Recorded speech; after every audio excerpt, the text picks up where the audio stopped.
మీ ఇంట్లో మొదటి కోటీశ్వరుడు మీరే అవ్వాలనుకుంటున్నారా? ఈ ఫైనాన్షియల్ వెబినార్ లో ఇప్పుడే జాయిన్ అవ్వండి.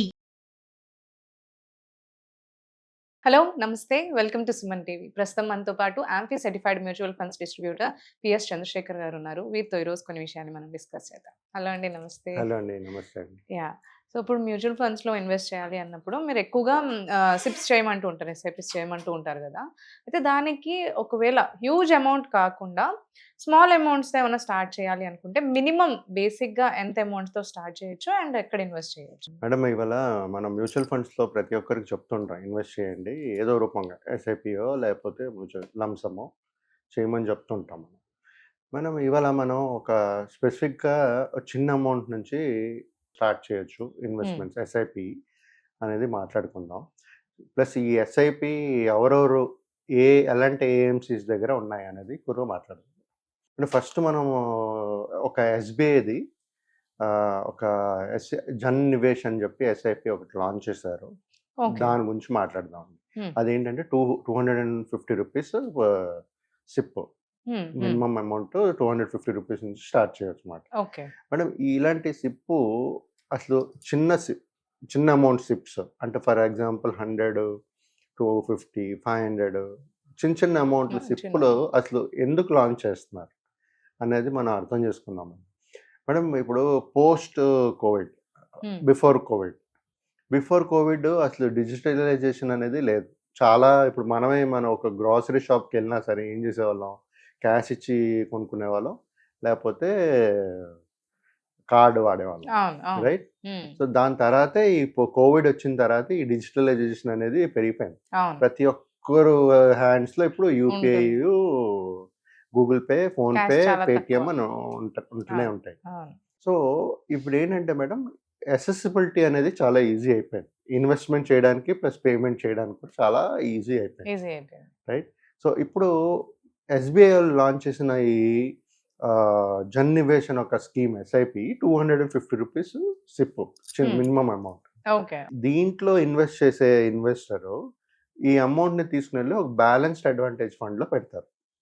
ఓకే, ఇదేమో డైనమిక్ అసెట్ అలొకేషన్ ఫండ్, అంటే ఈక్విటీ ఉంటుంది, డెప్ట్ ఫండ్ కూడా ఉంటుంది, రైట్? సో ఇది ఈక్విటీ డెప్ట్ ఉంటుంది కదా, రిస్క్ ఉండదా అంటే రిస్క్ కూడా ఉంటుంది. కాకపోతే మేడం దీంట్లో ఇది ఓపెన్ ఎండెడ్ ఫండ్, ఎప్పుడైనా మనం కొనుక్కోవచ్చు. ఒక టైం ఉంటుంది, ఎన్ఎఫ్ఓ లాంచ్ చేసిన తర్వాత ఓపెన్ చేసి ఎప్పుడైనా కొనుక్కోవచ్చు, క్లోజ్ అవుతుంది.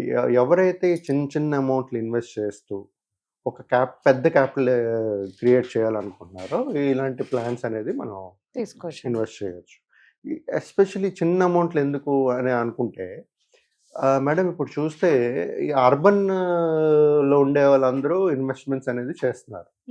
బట్ రూరల్ సైడ్ తీసుకునేటప్పటికి చిన్న సంపాదించిన వాళ్ళు, చాలా తక్కువ సంపాదించిన వాళ్ళు, వాళ్ళకి కూడా ఒక ఇలాగ మ్యూచువల్ ఫండ్స్ ఉంది, చిన్న అమౌంట్ ఇన్వెస్ట్ చేస్తూ మనం ఒక వెల్త్ క్రియేట్ చేసుకోవచ్చు అనేది వాళ్ళ ఆబ్జెక్టివ్ ఏంటంటే, ఇలాంటి వాళ్ళు కూడా యాక్సెసిబిలిటీ ఇవ్వాలి, వాళ్ళు ఇన్వెస్ట్ చేయాలి, ఒక మంచి కార్పస్ అనేది క్రియేట్ చేసుకోవాలని ఒక ఉద్దేశంతో ఈ చిన్న అమౌంట్లు పెడుతున్నారు.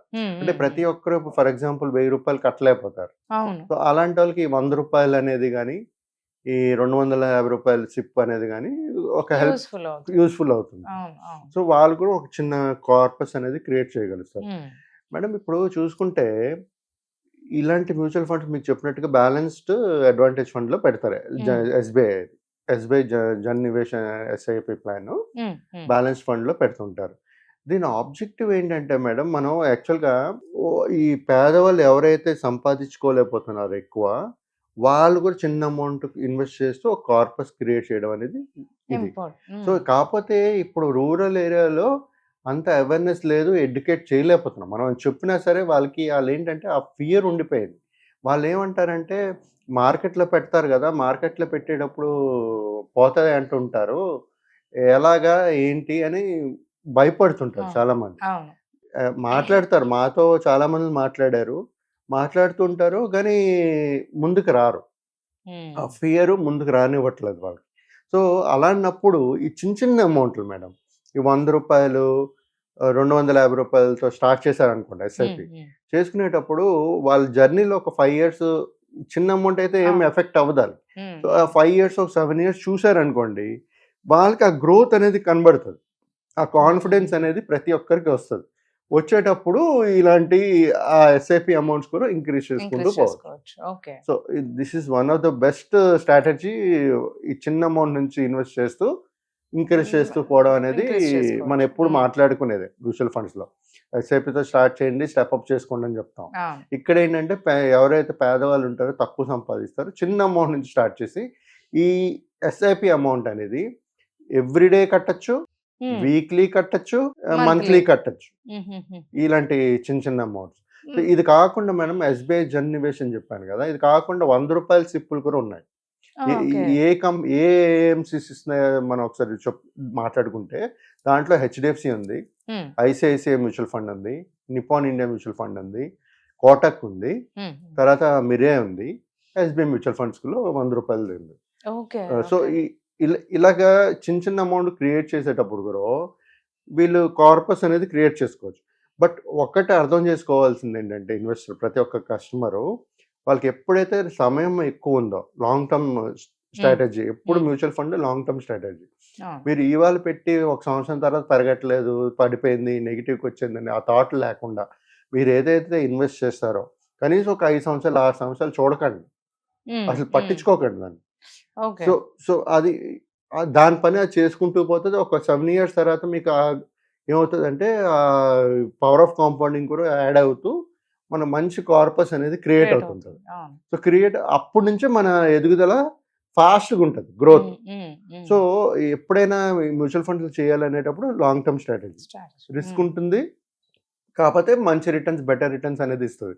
ఇప్పుడు రిటర్న్స్ గురించి మాట్లాడుకుంటాం మేడం, మనం చూసుకుంటే ఇన్ఫ్లేషన్ ఒక 6% వేసుకోండి, రియల్ జీడిపి గ్రోత్ 6.4 వేసుకోండి. ఆన్ యావరేజ్ చూసుకున్నా సరే ఒక 11 to 12% తీసుకుని రియల్ జీడిపి ఆ నంబర్ తీసుకుని ఆ క్యాలిక్యులేట్ చేసుకుని రిటర్న్స్ అనేది ప్లాన్ చేసుకుంటూ వెళ్ళాలి. మన ఎప్పుడైనా రిటర్న్స్ మేడం రియలిస్టిక్ ఉండాలి. సో రిటర్న్స్ ఇక్కడ గ్యారంటీడా కాదు, మార్కెట్లో సబ్జెక్టెడ్ టు మార్కెట్ రిస్క్. కాకపోతే మన హిస్టరీ చూసుకుంటే ఇలాంటి రిటర్న్స్ అనేది జనరేట్ చేశాయి.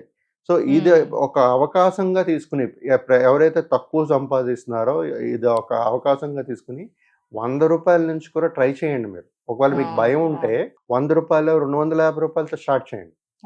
తర్వాత మీరు ఒక 2-3 సంవత్సరాల తర్వాత మీకే కనబడుతుంది మీ ఫండ్ వాల్యూ ఎలా పెరుగుతుంది, అప్పుడు పెంచుకోవచ్చు. ఆ భయం పోతుంది మీకు. భయం పోయేటప్పుడు మీరు ఇంకా ఫ్రీ అయిపోతారు. అవునండి. సో ఈ ప్రతి ఒక్కరు ఏంటంటే ఎవరైతే ఎస్పెషల్లీ రూరల్ ఏరియాస్లో ఇలాంటి ఇన్వెస్ట్మెంట్ కూడా ఉందని ఒకసారి తెలుసుకుని దీంట్లో ఎంత ప్రాఫిట్స్ వస్తాయి, ఎంత నెగిటివ్స్ వస్తాయి, అన్ని రిస్క్ అప్డేట్లు అన్ని చూసుకుంటూ ఇన్వెస్ట్ చేస్తే మంచి ఆపర్చునిటీ వస్తాయి అంటారు. థ్యాంక్ యూ అండి.